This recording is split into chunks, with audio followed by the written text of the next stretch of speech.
Pregadores, a paz do Senhor, eu sou o pastor Lucas Gomes e você está no MPcast. Esse espaço aqui é seu. Se você é novo por aqui e não sabe ainda do que se trata, é um trabalho voltado à interpretação bíblica, à pregação e também à leitura. Eu tenho certeza que as pessoas que nos acompanham já há algumas semanas passaram a ler a Bíblia de uma forma diferente, passaram a pregar melhor. Então este é o programa para você que quer se tornar pregador, já é um ministro iniciante ou experiente. Volta aí nos programas anteriores, entra na nossa playlist e você terá acesso a todos os episódios. Como eu disse, já falamos sobre pregação, já falamos sobre leitura e interpretação e hoje daremos sequência ao programa anterior. Nós já estamos há algumas semanas falando sobre a pregação eficaz. E no episódio passado, nós fizemos uma análise do capítulo 10 de Mateus. Então, nós falamos sobre a pregação eficaz, a missão dos 12. Com base nas orientações que Jesus deu aos discípulos, nós então passamos a entender o que é uma pregação eficaz. E hoje então chegamos à parte 2 deste programa. E eu fico muito feliz em saber que você voltou. Se você é novo por aqui, eu peço então que você se inscreva no canal, isso é muito importante. O nosso canal tem crescido e eu quero que faça parte desse crescimento.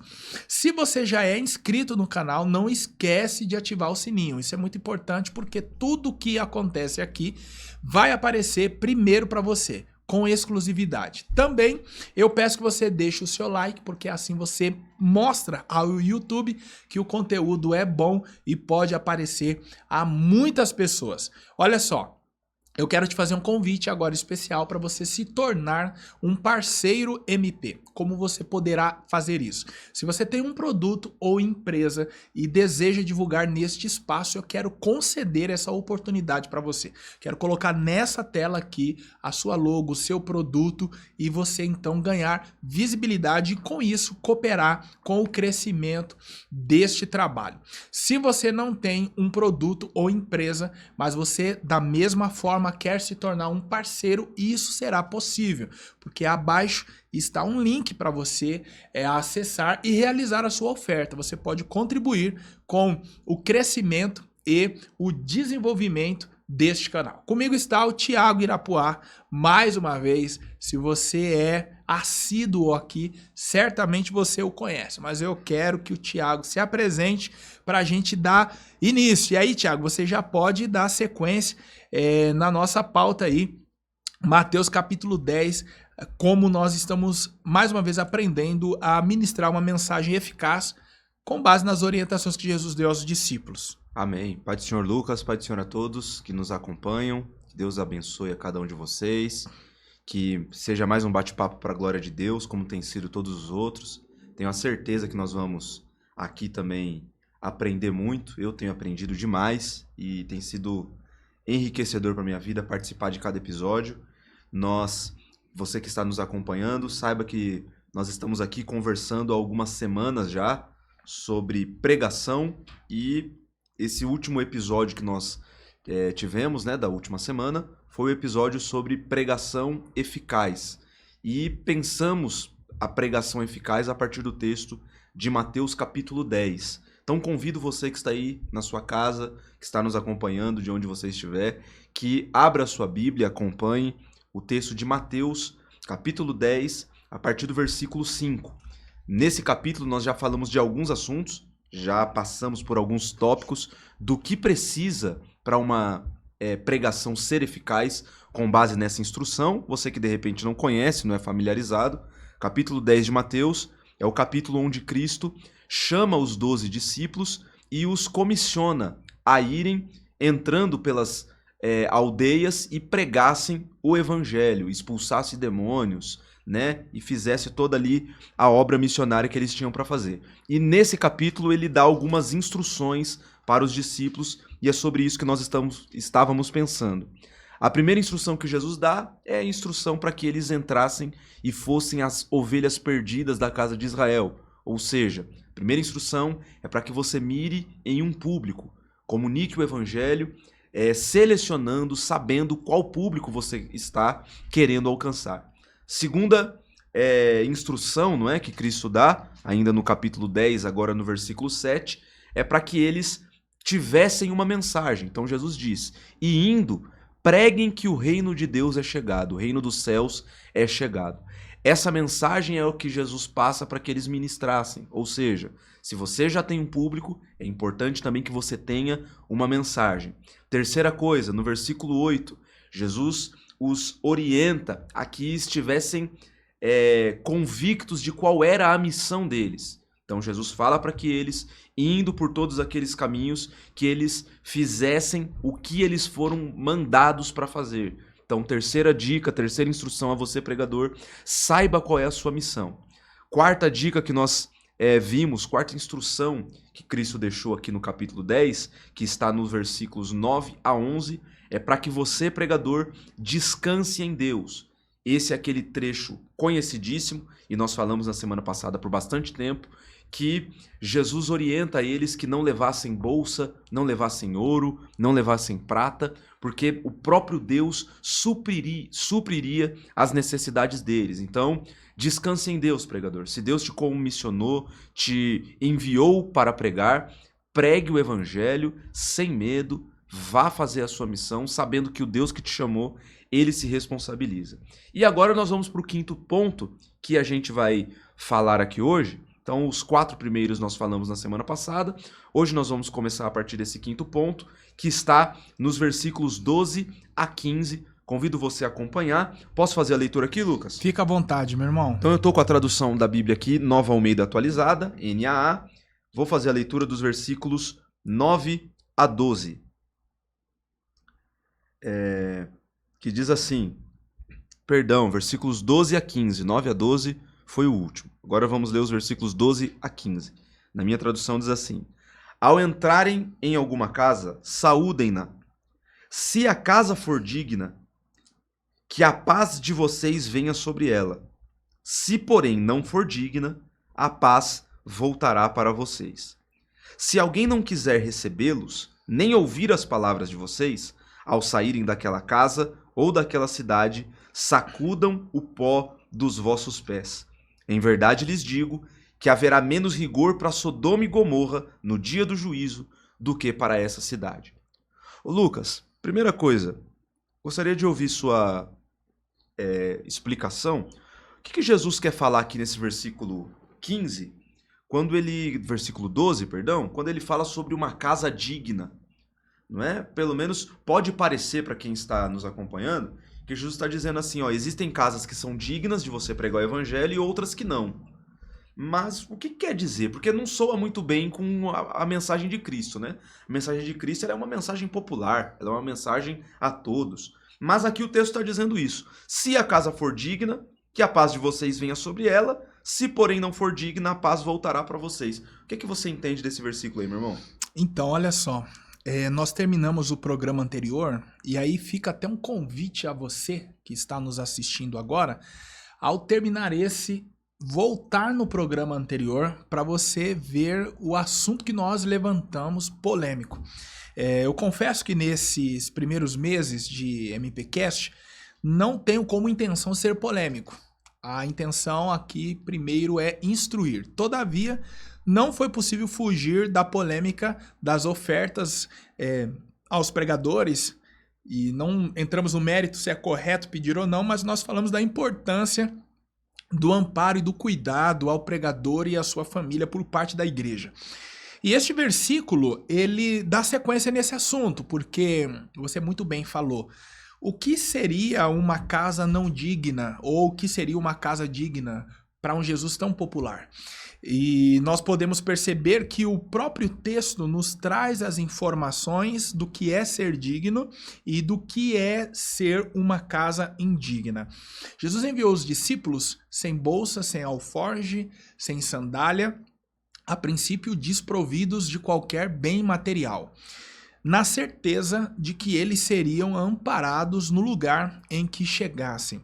Então eu vejo, de acordo com esse texto, para responder a sua pergunta, uma casa digna, uma família digna da paz, é aquela que, primeiro, entende quem foi enviado e quem enviou. Porque os discípulos, eles somente seriam bem recebidos a partir do momento em que as pessoas entendessem quem estava enviando eles. Porque eles não iam no próprio nome, eles iam no nome de Jesus. Então, eu recebo quem está enviando e vou lhe tratar bem como se eu estivesse tratando quem te enviou. Então, a dignidade se dá no abrir a porta da casa para ouvir a mensagem do evangelho e logo receber bem o enviado. No meu ponto de vista, a indignidade se dá no momento em que essa família fecha as portas para a pregação do evangelho e não aceita o mensageiro. Então, se ela rejeitou a mensagem do evangelho, automaticamente ela também será rejeitada. Porque, veja, se for digna, repouse a paz. Se não for digna, então você deverá sacudir a poeira dos pés. E aí o texto completa dizendo que haveria menos rigor no dia do juízo para as cidades de Sodoma e Gomorra, comparado àquela cidade. Então, o rigor com que aquela família, aquela casa seria tratada no dia do juízo seria severo. Então, tal qual eles rejeitaram a mensagem do evangelho, eles também seriam rejeitados. Então, a família digna é aquela que recebe. Então, os discípulos, ao perceberem que houve alegria, que a porta se abriu, então prega e ordena que a minha paz repouse sobre aquela casa. É como se fosse uma maneira dos discípulos retribuírem a ação daquela família. Então, o que um discípulo, o que um pregador pode dar? Aquilo que o Senhor lhe deu, que é a paz. Então, nesse caso, então o pregador ser fiel também à abertura que lhe foi concedida e abençoar a casa. Muito bom. E acho que isso então quer dizer o seguinte, que para a pregação ela ser eficaz, o pregador ele precisa estar pronto para lidar com rejeição, né? Porque o que esse texto está mostrando para nós é que a rejeição ela vai acontecer. Haverão cidades, haverão casas, e aí entenda-se, haverão igrejas, haverão eventos que você não vai ser recebido ou não vai ser bem recebido. E Jesus está nos dando aqui as instruções, inclusive para saber como lidar com isso. O que fazer para quando essa rejeição chegar, como que nós devemos nos portar. Não é isso que o texto está querendo dizer, Lucas? Muito bem, porque assim, às vezes o pregador, ele acredita que será bem recebido em todos os lugares. Mas não, às vezes, literalmente, a sua mensagem vai ser rejeitada.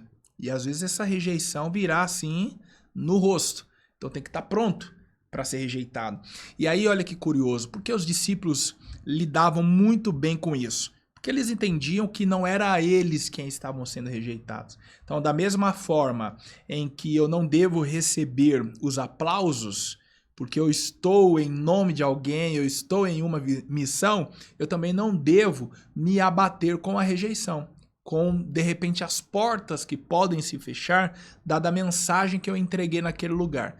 Porque não estão rejeitando a mim, não querem me ouvir, estão fechando as portas para a pregação do evangelho. Isso aí. Outro ponto, versículo 16 agora. Esse aqui eu acho curioso, interessante ele. Versículo 16 na minha tradução diz assim, Lucas. Eis que eu os envio como ovelhas para o meio de lobos. Portanto, sejam prudentes como as serpentes e simples como as pombas. Vamos destacar primeiro essa segunda parte aqui do versículo, porque a parte A, a primeira frase aqui do versículo 16, acho que a gente pode trabalhar depois com o versículo 17 também. Mas essa expressão aqui, portanto, sejam prudentes como as serpentes e simples como as pombas. Geralmente nós temos a imagem de serpente como algo ruim, né? Sim. Quando a gente pensa em serpente, a nossa memória já nos leva lá para o Éden, para a serpente, né? A antiga serpente, que é o diabo, que diz em Apocalipse, que foi usada ali como instrumento para a tentação de Eva, quando Eva toma do fruto e come, depois também dá Adão e ele toma o fruto e come.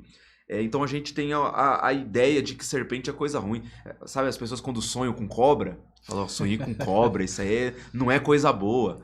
Mas Eu acho que nem no bicho joga, né? nem no bicho deve ter isso, né? Eu também não conheço, mas deve ser. O ponto é, na Bíblia, nem sempre serpente se arremete a coisa ruim. Você tem, por exemplo, lá a serpente de bronze erguida por Moisés no deserto, que é um tipo de Cristo. E você tem nesse outro texto agora aqui também o próprio Cristo falando para os discípulos que eles deveriam ser como serpentes. Como que o que isso quer dizer para nós? E como que a gente aplica isso aqui na pregação eficaz, Lucas? O que é ser prudente como a serpente e manso como pomba? O que é isso daí? Olha, eu acredito que o pregador, ele precisa saber entrar e sair. Eu acho que o cerne dessa mensagem que Jesus quer que nós aí aprendemos é ser simples e prudente. Então, o pregador ele precisa aprender a entrar e sair para a sua mensagem ser eficaz. Porque não importa o que você falou. Se você entrar errado ou sair de maneira errada, vai cair por terra tudo aquilo que você falou. Então, para a mensagem continuar produzindo os seus efeitos, porque no momento do culto as pessoas irão reagir imediatamente ao que você fala, mas depois elas irão parar de fato para pensar sobre o que foi dito. Então, para que essa mensagem continue fazendo efeito, é preciso você ter simplicidade e prudência no entrar e sair. A minha primeira viagem como itinerante foi aos 16 anos. E não foi nem eu que fui convidado. Alguém, um amigo, o missionário Luiz, ele ainda hoje prega, viaja o Brasil inteiro, me deu essa oportunidade. Ele foi e me convidou para ir logo após. Ele ia ficar um mês numa cidade do interior de São Paulo, Paraguaçu Paulista, e me deu a oportunidade de ficar uma semana com ele lá. Então foi minha primeira experiência longe da minha casa, longe do ciclo que eu estava acostumado a pregar. E eu me lembro ainda hoje os conselhos que ele me deu. É interessante as pessoas que se aproximavam de mim para me aconselhar. E um dos conselhos que ele e outros me deram foi o seguinte: Lucas, você é um pregador muito jovem. Então eu tinha somente 16 anos. Você precisa aprender a entrar e sair dos lugares. É natural que por você ser jovem, em determinados lugares, você procurar pessoas da sua idade para conversar, para estar junto. Todavia, você não pode se esquecer que você está em uma missão. Então, você está aqui como uma autoridade. Deus te enviou aqui para falar com essas pessoas. Então, embora elas saibam que você é jovem, elas não esperam atitudes de um jovem. Elas esperam a atitude de um homem de Deus. Então, o conselho que eu vou te dar é o seguinte: quando você estiver em viagens ou você atender convites, procura não estar muito próximo daqueles que são da sua idade. Porque a postura deles será diferente da sua. Primeiro, porque eles estão na igreja deles. Segundo, porque eles são jovens. Então, certamente, eles estarão mais abertos a brincadeiras, suscetíveis a alguns tipos de assunto que para você que é visitante e novo demais não vai caber. Sem contar que todos os olhares estarão voltados a você. Por duas questões: você é de fora e segundo, você é muito novo. Então vão procurar em você essa maturidade. E no primeiro deslize, vão tentar te arrebentar. Então você precisa manter a postura. Com quem você vai ficar? Fica perto dos pastores, fica perto das pessoas experientes. Primeiro porque eles vão sentir essa maturidade. Olha, o menino é novo, mas quer estar perto de nós para aprender e não terão o que te criticar. Então, diante desses e outros muitos conselhos, o Senhor foi me orientando a entrar e sair de lugares. Então, por bondade de Deus, hoje, eu acredito que ainda 80% da minha agenda, 20 anos depois pregando o evangelho como itinerante, ainda é com base em indicações. E aí você tem uma frase muito interessante, que se vai a primeira vez, como é que é? Diz aí. Qual que... Sobre ir a primeira vez e voltar de novo no lugar. Voltar é um bom sinal, né? Voltar é um bom sinal. Voltar sempre é um bom então, sinal. A primeira vez todo mundo vai. Eu ouvi hoje num vídeo no Instagram um pastor renomado no país em um culto de ação e graça de um presidente de uma convenção. Sim. E aí ele disse assim que ia comentar o que esse presidente falou a primeira vez que ele foi lá. O presidente pegou o microfone, na ocasião ele narrando, né, para o próprio presidente, agradecendo, no caso, as oportunidades, mas ele disse assim, a primeira vez que eu vim aqui, o senhor disse assim, eu só trago pregadores aqui que primeiramente ouvi, que primeiramente eu consegui conhecer. Todavia, você foi o primeiro que eu trouxe sem ter ouvido. Mas eu só te trouxe porque o Espírito Santo mandou eu te trazer. E aí ele virou para a igreja e falou assim, e não é que prestou? Então, tipo assim, eu não conhecia, dei ouvido à voz do Espírito Santo e deu certo. Então, veja que essa questão da prudência, da simplicidade, ela é muito importante porque abre portas. Então, este pastor que foi sem ser indicado por uma pessoa, mas indicado pelo Espírito Santo, deixou a porta aberta. Então, quando nós sabemos entrar e sair, as portas permanecem abertas. Então, eu fico muito feliz ainda hoje de, como eu disse, 70% ou 80% da minha agenda ainda ser construída com base em lugares que eu já fui. Eu volto muito nos mesmos lugares. Sabe, às vezes eu oro ao Senhor e falo, Espírito Santo, me leve em lugares novos, eu quero desbravar novas terras. Mas é impressionante como durante o ano eu volto nos mesmos lugares. E aqui não é uma crítica, parem de me chamar porque eu não quero voltar nos mesmos lugares. Não, eu tô feliz com isso porque é uma prova de que as pessoas querem continuar te ouvindo. Então, tudo isso é o crédito da simplicidade, da prudência, que eu aprendi com pessoas mais experientes. É isso aí. Você destacou bastante o ponto aí da prudência, só para não... E os dois se complementam, né? Mas destacando essa questão da simplicidade. Porque, veja, ser prudente, como você colocou aí no exemplo, né? Do pregador jovem, que ele não se mistura tanto, que ele adota uma postura um pouco mais reservada. Mas, ó, não confunda isso com não ser simples. Porque é uma moeda de dois lados. Ao mesmo tempo que você tem que ser prudente, tomar cuidado com as brincadeiras, com as risadas, com os envolvimentos, com os assuntos, mas você também tem que ser simples. Então você também não é um popstar que está ali para atender uma agenda e não toque em mim, não falem comigo, vim aqui para pregar, me dá uma hora aí, coloca no meu camarim aí uma taça com o melhor suco e com caviar. Não, irmão, seja simples. E isso também mostra a prudência da pessoa. E muitas das portas que nós mantemos abertas, muitas vezes são pela nossa simplicidade. Eu já ouvi isso de alguns pastores, acredito que você também. Tem pessoas que é difícil até de você abordar.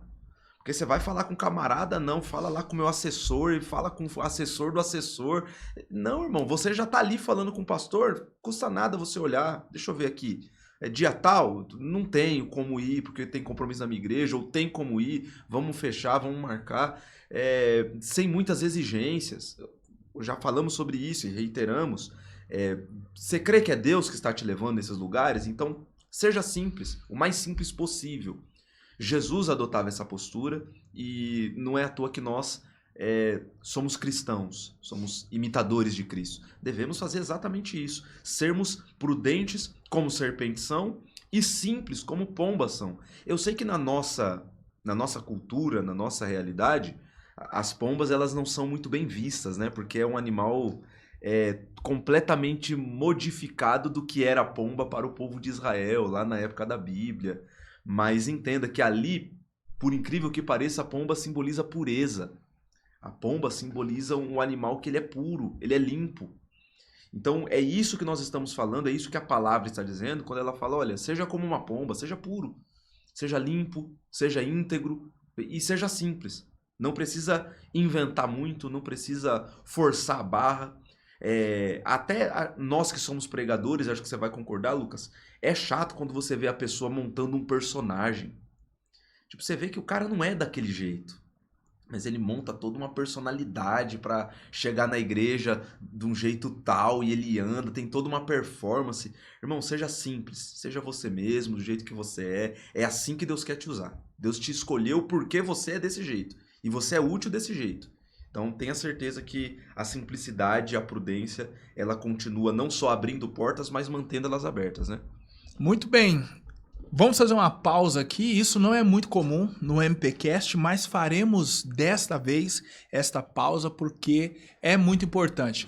Queremos falar de um parceiro que chegou para estar conosco, contribuindo com o crescimento deste programa. Eu quero apresentar a vocês a FAESP Cursos de Extensão Perus. Se você deseja cursar o básico ou o médio em teologia, eu quero deixar para você um endereço muito importante. Anota se você puder. Rua Leão Meneghini, número 120, no bairro de Perus. Você também pode procurar nas redes sociais, @faesp.estperus.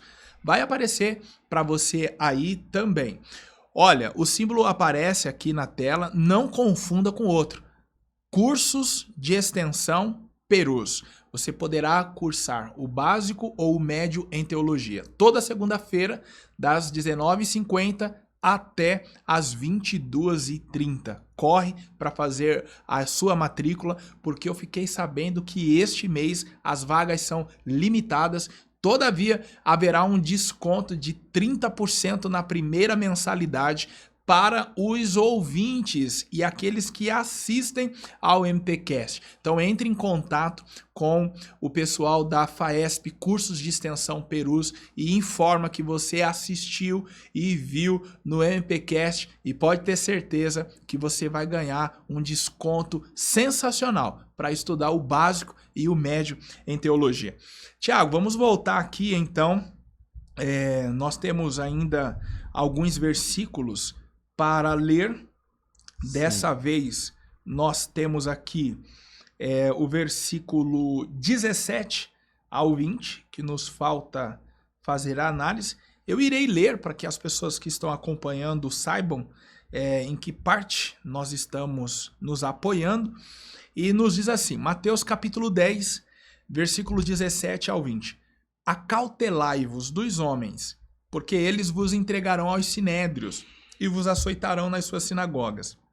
E por minha causa sereis levados à presença dos governadores e dos reis, para lhes servir de testemunho, a eles e aos gentios.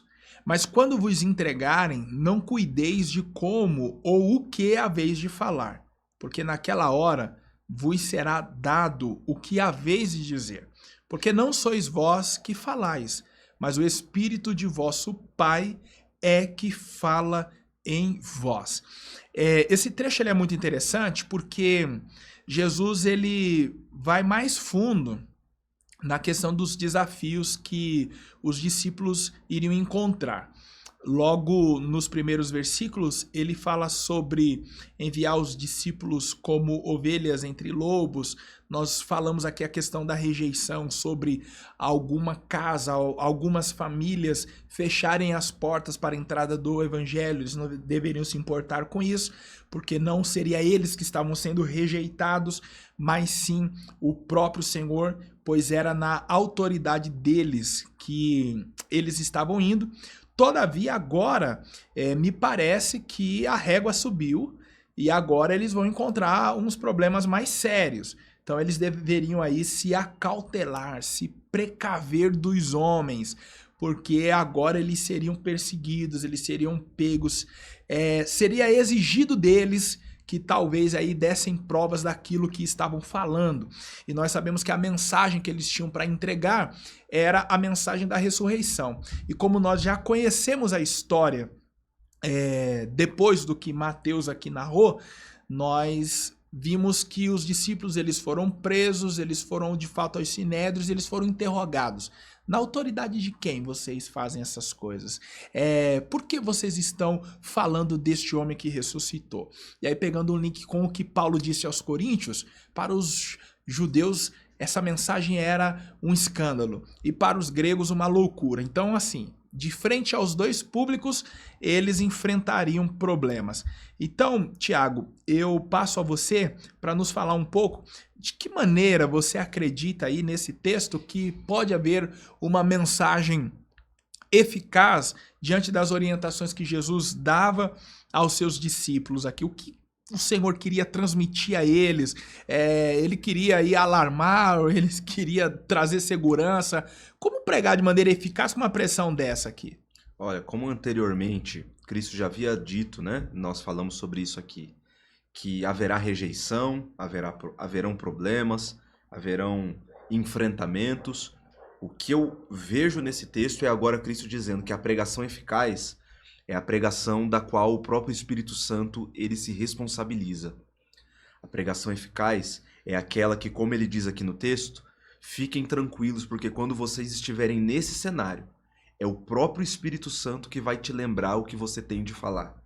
É o próprio Deus que vai fazer com que você se lembre e coloque na sua boca as palavras a serem ditas no momento correto. Então, pregadores, a mensagem eficaz também é aquela mensagem que o próprio Espírito Santo se responsabiliza em falar por nós. Eu não sei você, Lucas, mas e às vezes as pessoas me perguntam muito isso, porque vem alguns pregadores fazendo essas coisas, e eu não estou na mente nem no coração de todo mundo para saber se a pessoa está fazendo isso com a intenção correta ou não, mas provavelmente você e você que está nos assistindo já viu em algum culto o pregador, na hora de começar ali a mensagem, o sermão, dizer assim: irmãos, eu preparei aqui uma mensagem, mas Deus mudou tudo. Preparei aqui um esboço, mas eu não vou usar nada do que eu preparei, porque Deus mudou toda a mensagem. E as pessoas na sala de aula me perguntam muito isso, Thiago, ou Lucas. Thiago, isso aí é verdade? Acontece mesmo? Você prepara uma mensagem, Deus muda na hora, como é, como é que não é? E eu já tive algumas experiências de entender que sim, não é sempre, tá? Aliás, não, a regra é você se preparar, estar pronto, ter a mensagem, chegando lá você vai entregar a mensagem. Mas eu já tive algumas experiências, não muitas, mas algumas, onde eu estava convicto de que naquele culto eu pregaria tal texto, tal sermão, e o culto foi tomando um rumo, Deus foi ministrando o meu coração enquanto o culto acontecia, e Deus me fez lembrar de outro texto, e me fez lembrar de uma outra mensagem que eu não estava com o esboço dela ali na hora, mas o Espírito Santo me incomodou e falou: é isso aqui que você vai ministrar. E eu assumi a tribuna e não falei com essas palavras, mas fiz exatamente isso. Eu preguei outra mensagem que não aquela que eu estava preparado para pregar. E também em outras oportunidades fora da igreja, onde o Espírito Santo me fez lembrar de passagens de texto para sair de momentos de pressão. Já tive cenários, experiências, onde eu comecei a pregar muito novo, então tentar ser intimidado por aquilo que eu preguei, e as pessoas chegarem e falar: mas e aí, aquilo lá que você pregou, fala aí agora, se é aquilo lá mesmo. E o Espírito Santo me fez lembrar a passagem bíblica que confrontava aquilo ali que estavam querendo me dizer e me colocar. Então, a pregação eficaz, ela é aquela que o Espírito Santo, o próprio Deus, se responsabiliza. Então, existe uma responsabilidade divina na mensagem. E aí eu até queria passar para que você comentasse um pouco sobre isso também. Você concorda que a pregação eficaz, ela também é a pregação que ela tem a responsabilidade divina nela, e não somente do pregador? Sim. É por isso que o pregador precisa ser responsável com o texto. Porque, senão ele, quem estiver ouvindo, acreditará que aquela mensagem tem o selo de aprovação divina. Então, quem te ouve entende que tudo que é dito é a voz de Deus. Então, primeiro o pregador precisa dessa responsabilidade com Deus, para que Deus tenha uma responsabilidade com ele. Porque assim, nesse texto aqui, os discípulos que seriam enviados e passariam por essas situações, primeiro assumiram um compromisso com Deus. Então, eles assumiram um compromisso com Cristo de ir pregar o evangelho. Então, seguindo todas as orientações já aqui ditas, eles tinham uma mensagem, eles receberam autoridade. Então, eles foram capacitados para tal missão. Então, eles tinham que ter o compromisso de cumpri-la. Então, o Espírito Santo ele só assume um compromisso com o pregador se primeiramente esse pregador assumir um compromisso com o Espírito Santo. Não dá para o Espírito Santo se comportar da forma que você disse que se comportou, te socorrendo em algumas situações ali, te fazendo lembrar do texto, te dando uma mensagem, você estava empolgado com uma determinada história, uma determinada temática, o Espírito Santo te orientou e falou assim: olha, não é por aí, é por aqui, porque certamente antes você assumiu um compromisso com Deus, você tem uma vida com Deus. Por que eu estou falando dessa questão de primeiramente assumir um compromisso com o Espírito Santo? Porque não dá para acontecer o que nós já ouvimos aí e coisas assim bizarras de pregadores que sequer ora, que sequer lê a Bíblia.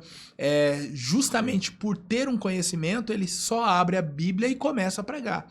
Ou então a gente comentou aqui até no episódio anterior sobre repetir mensagem.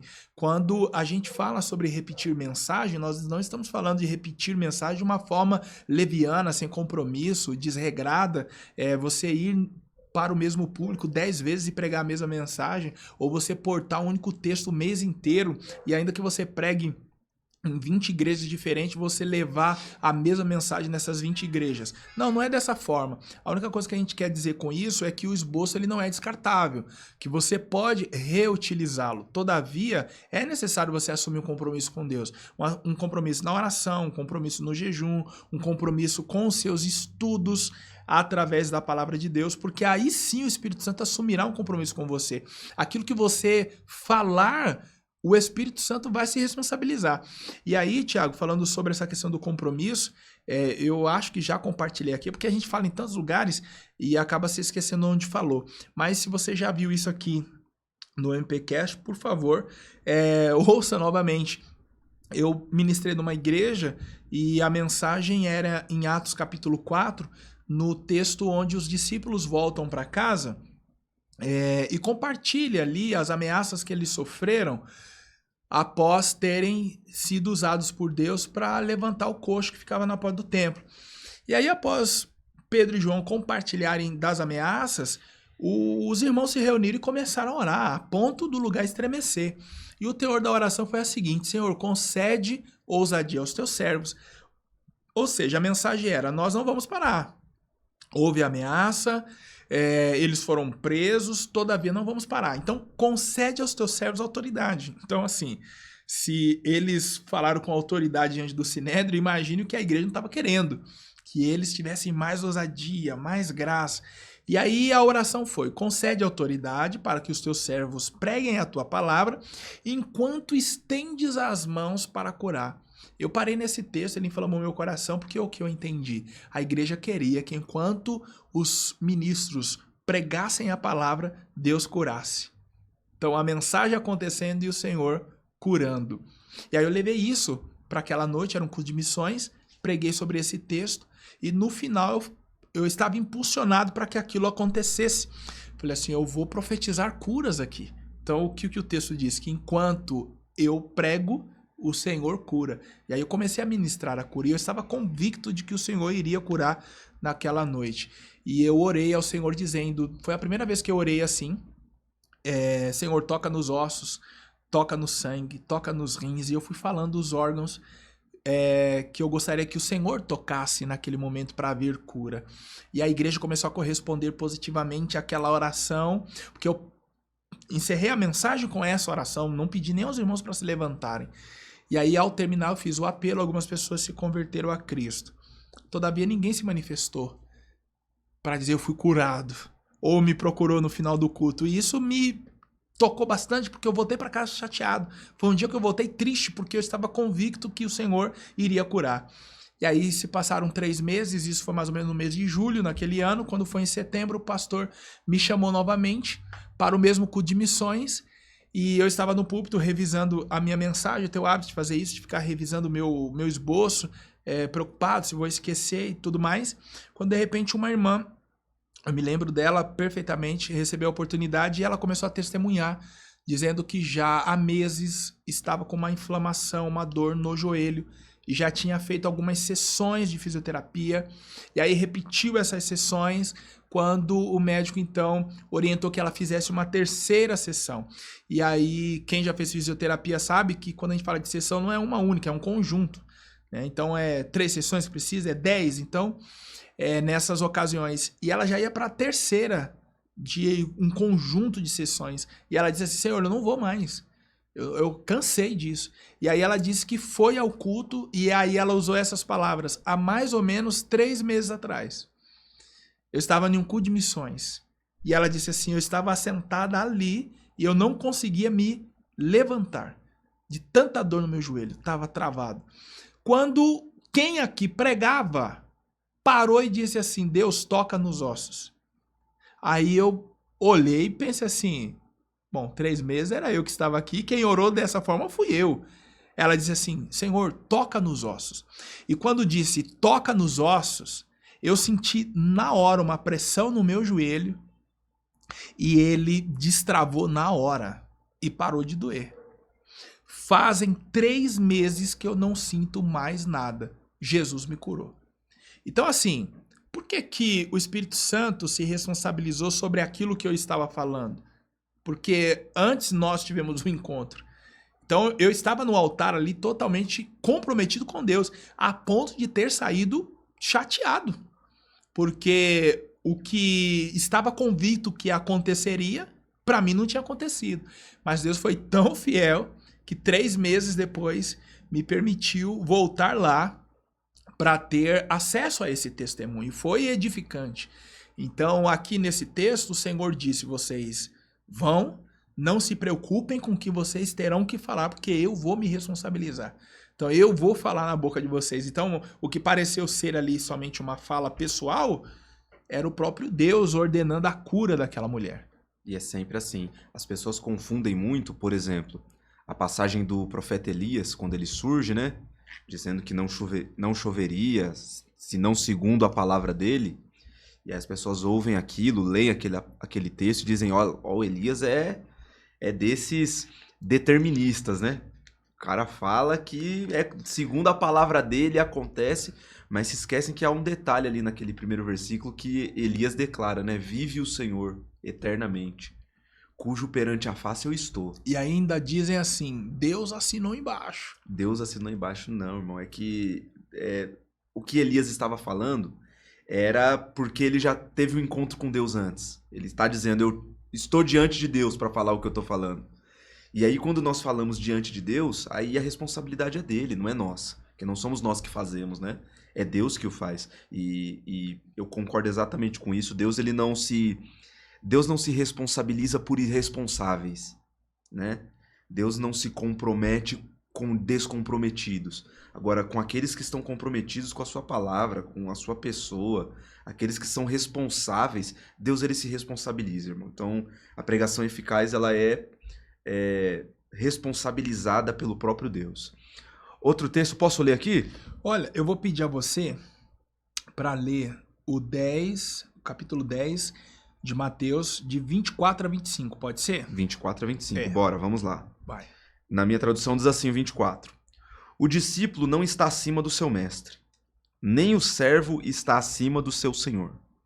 Basta ao discípulo ser como seu mestre, e ao servo ser como seu senhor. Se chamaram o dono da casa de Beelzebu, quanto mais os membros da sua casa. Esse texto aí ele é interessante porque... Pesado, né? Jesus deu autoridade, deu a mensagem e falou, vai lá, cura, expulsa demônio, come o que colocarem na mesa para vocês, as portas vão se abrir, vai ter rejeição, mas vai ter muita gente recebendo vocês. Só que aí parece que no versículo 24, ele, usando um termo aqui assim bem atual e simples, até porque não me vem outro à mente, para baixar a bola dos discípulos, ele disse assim, olha, não é o discípulo mais do que o seu mestre. Então eu estou enviando vocês, vai acontecer coisas extraordinárias que vocês nunca experimentaram. Porque até então eles eram espectadores ali no mistério de Jesus.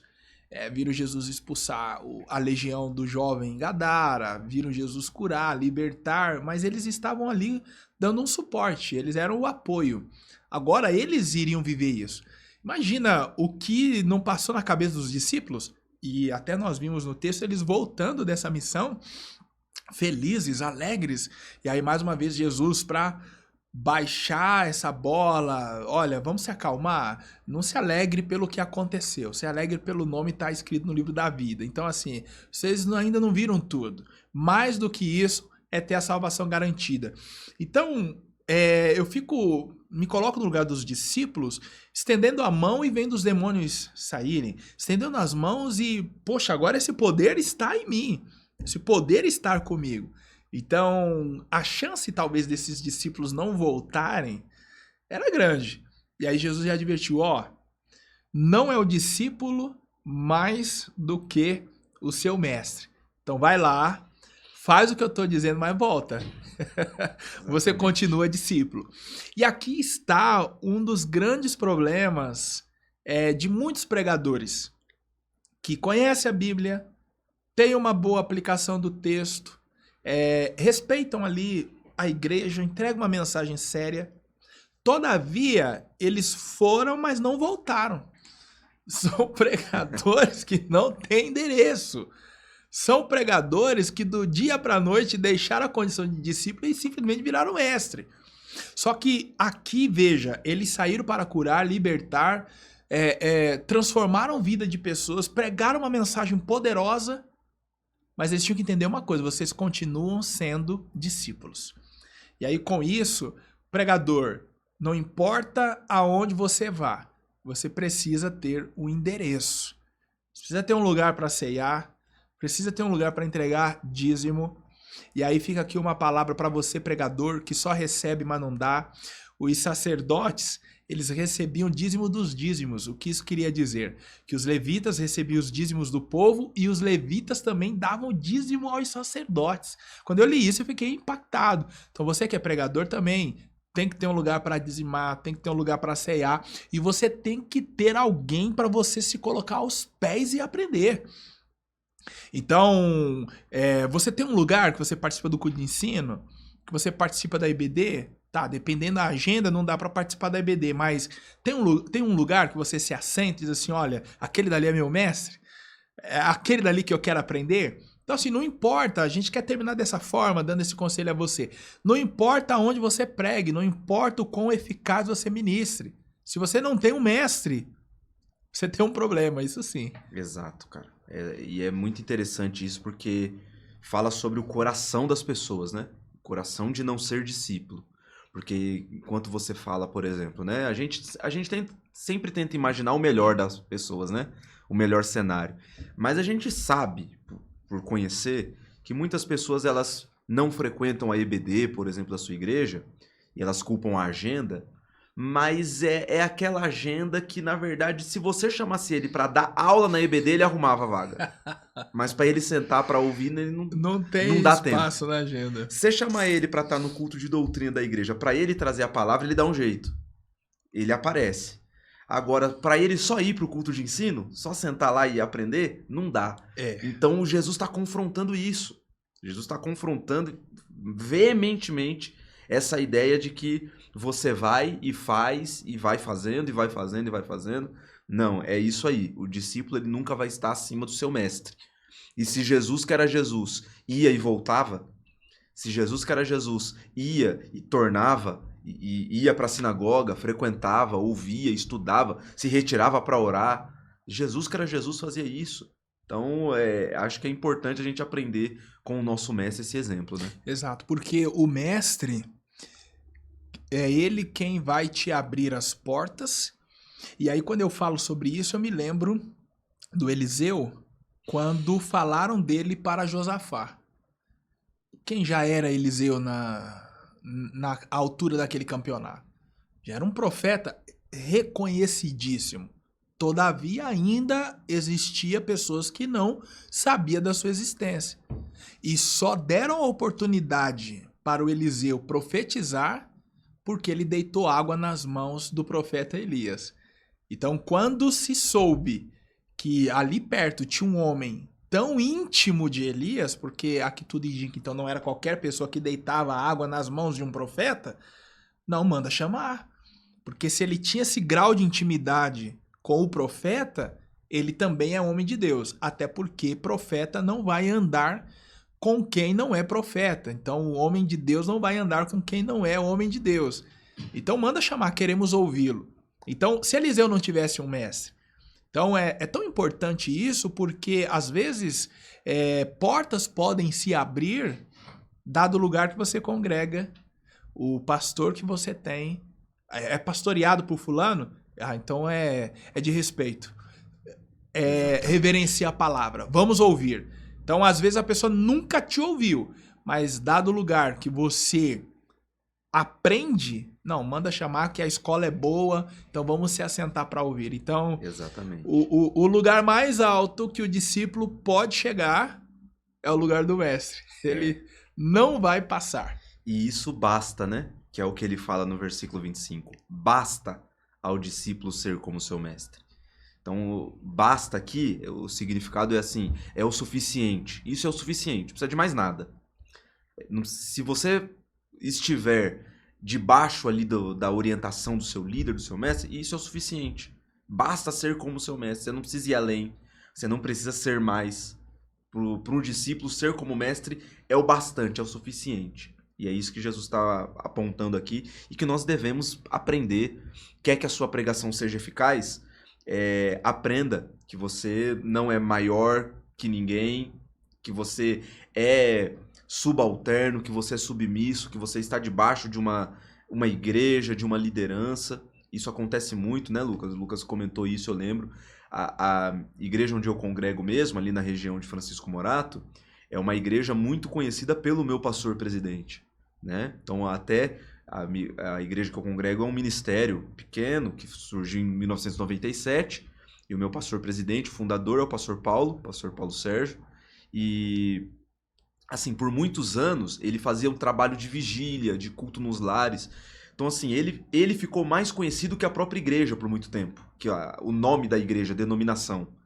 Então, era muito comum que as pessoas dissessem assim, ó, hoje vai ter culto lá na igreja do pastor Paulo. Esse irmão aqui é da igreja do pastor Paulo.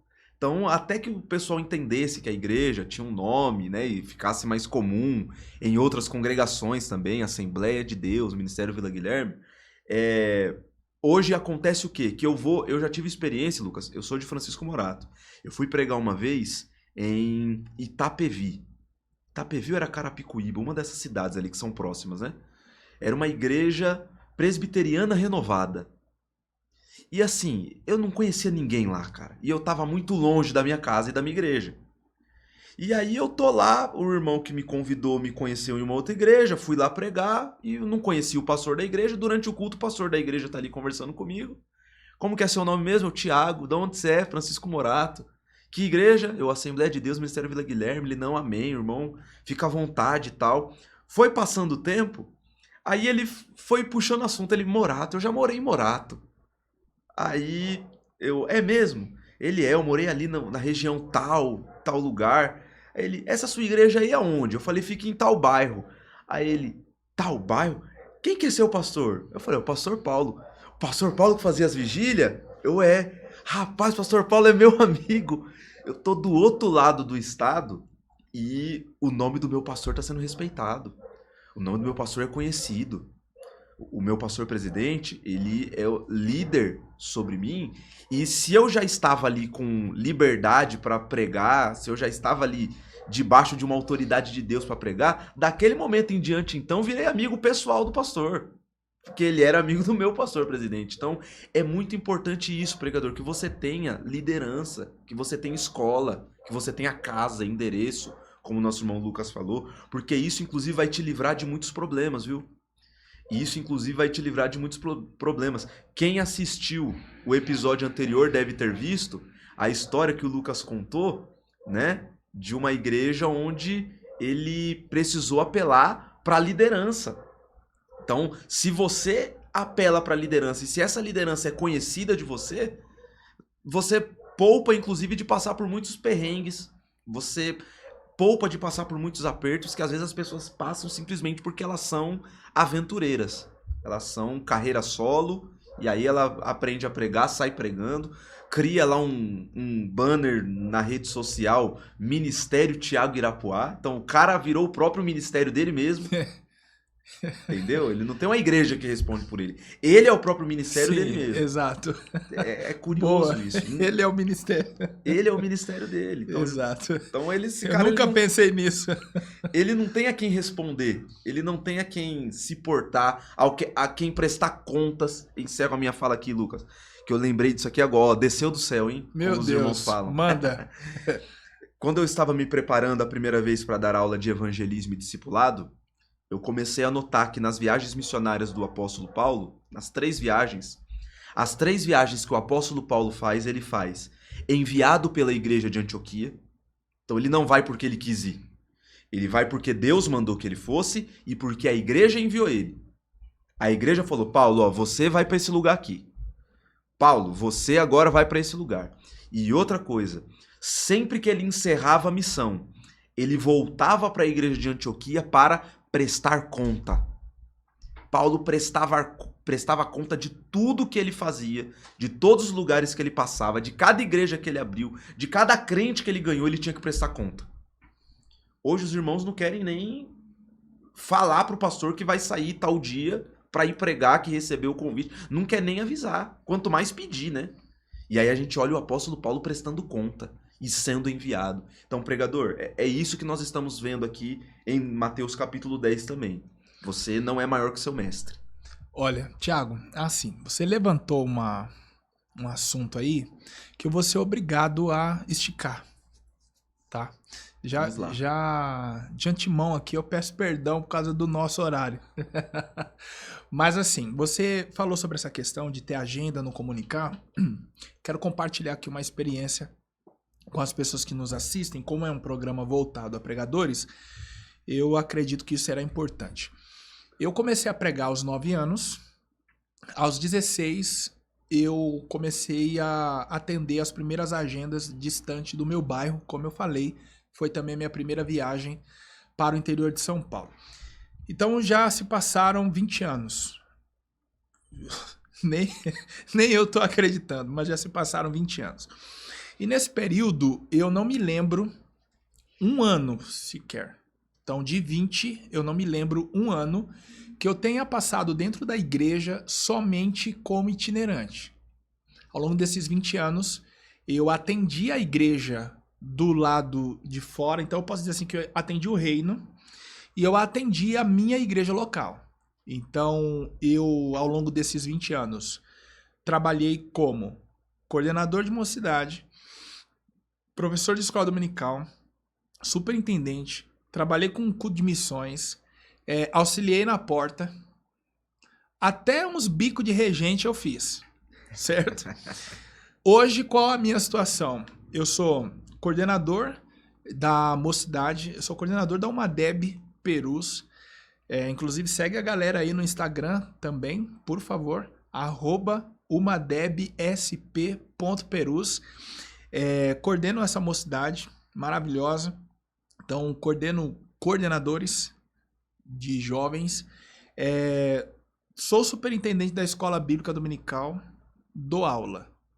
Então, veja a quantidade de funções e ainda assim sou itinerante. Muitas pessoas não sabem, mas eu tenho um combinado com o meu pastor. Então eu saio alguns domingos, outros eu fico. Não falto nos cultos de ensino, sou assíduo na Escola Bíblica Dominical. E há 20 anos mantenho o mesmo número de agendas e consigo atender dentro e fora da igreja. Como isso? A partir do momento que eu entendo que eu sou útil dentro e sou útil fora. Se o meu pastor hoje entrar em contato comigo e falar assim, Lucas, eu preciso que você me atenda domingo. Eu vou ligar para o pessoal e eu vou falar assim, olha, o meu pastor precisa de mim domingo. Então, o que acontece? Eu não quero dizer com isso que eu vou deixar alguém na mão. Eu me preocupo em mandar alguém no meu lugar para atender o meu pastor. Então, por bondade de Deus, ele não faz isso sempre. É só em situações assim mesmo que, de fato, precisa de mim.